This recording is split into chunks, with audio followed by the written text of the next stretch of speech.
பிரான்சில் எதிர்வரும் மே 4ஆம் தேதி முதல் அனைத்து மாணவர்களுக்கும் €1 உணவு வழங்கும் திட்டம் ஆரம்பிக்கப்பட்டுள்ளது. இதுவரை உதவித்தொகை பெறும் மாணவர்களுக்கு மட்டுமே வழங்கப்பட்டு வந்த இந்த சலுகை இனி அனைத்து மாணவர்களுக்கும் பொருந்தும். இதன் மூலம் சுமார் 30 லட்சம் மாணவர்கள் பயன்பெறுவார்கள் என எதிர்பார்க்கப்படுகிறது. இந்த சலுகை பல்கலைக்கழக மாணவர்கள் மட்டுமல்லாது முனைவர் பட்ட மாணவர்கள், தொழிற்பயிற்சி மற்றும் பணி கல்வி திட்டத்தில் உள்ளவர்கள் மற்றும் பொதுப்பணி தன்னார்வலர்களுக்கு பொருந்தும்.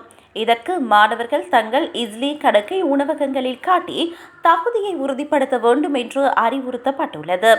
மதியம் மற்றும் இரவு உணவுகளில் இந்த சலுகையை பெறலாம். ஒரு மாணவர் ஒரு வேளைக்கு ஒரு உணவு மட்டுமே பெற முடியும். இந்த €1 திட்டத்தில் ஒரு முக்கிய உணவு மற்றும் இதனுடன் 2 பக்க உணவுகள் அடங்கும்.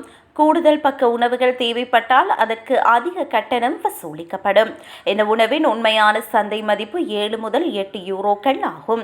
மாணவர்களின் நிதி சுமையை குறைக்க இந்த திட்டத்திற்காக பிரெஞ்சு அரசாங்கம் €50 மில்லியன் ஒதுக்கியுள்ளது.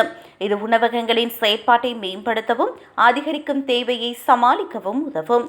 இந்த திட்டத்தினால் உணவகங்களில் கூட்டம் பெருமளவில் அதிகரிக்கும் என்று மாணவர் சங்கங்களும் ஊழியர்களும் கவலை வெளியிட்டுள்ளனர். ஏற்கனவே பல்கலைக்கழக உணவகங்களில் நீண்ட வரிசைகள் இருக்கும் நிலையில் இந்த அறிவிப்பு நெருக்கடியை மேலும் தீவிரமாக்கலாம் என்று அஞ்சப்படுகிறது.